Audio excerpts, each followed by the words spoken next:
Crime is a problem in our district. How do you plan to reduce the crime rate?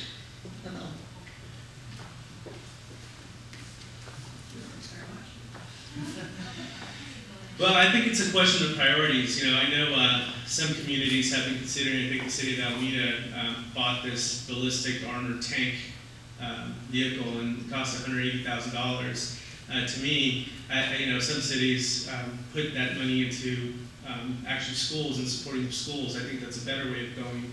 I believe in having street level services for police officers. I think one of the things that really upsets me as a community resident is when police officers show up, and it's always a bad thing when police officers show up, at least in most communities.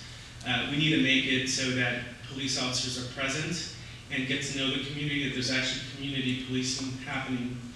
In Oakland, they started the Operation Ceasefire that actually brings both social services to the community as well as law enforcement, so you take a dual approach in trying to solve the crime that's taking place. So we need to do a better job of reunifying community with police. I think that equation will go a long way in helping reduce crime rates.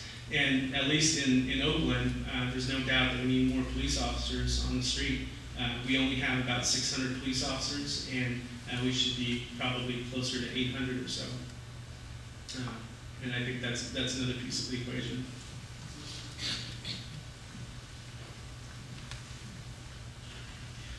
Okay, for those that don't know, the Giants won 2-0. So Rob's, at least from the beginning, been the only candidate that's really talking about public safety. And I do want to say that when you talk about that expenditure by the city, the money that goes to the city is not from the same pot that goes to the schools. They're two different entities. The school district has their money and the city has their money. So even if the city didn't buy that vehicle, that money could not go to the schools because that's not where the city's jurisdiction is. But I think I talked a little bit earlier about this emergency fund that cities could have, like Oakland, when they have police layoffs, to fund more policemen and more cops on the street, so they don't have, when there are cuts, they don't have to lose bodies on the street. Rob's also talked about, you know, having police officers live where they work. You know, if somebody comes in and they don't live in Oakland or they don't live in the neighborhood, how can you really, know your neighborhood and people are going to talk to you? Because that's one of the problems. I talked to Judge Kolakowski, and she says, I can always tell where a case is from.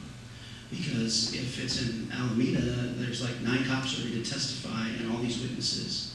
And if it's in Oakland, there's going to be 1 cop and nobody wants to talk. So building a better sense of community. And again, I think it all goes back to the 2 things that Ron's been also talking about. Jobs, providing economic opportunities for folks so they don't have to resort to the life of crime. And education, funding our education so our kids have opportunities. And Ron's been talking about this on the campaign trail since day 1. He's supported by all the public safety organizations, fire, police, and all the public safety organizations, San Leandro, Oakland State, and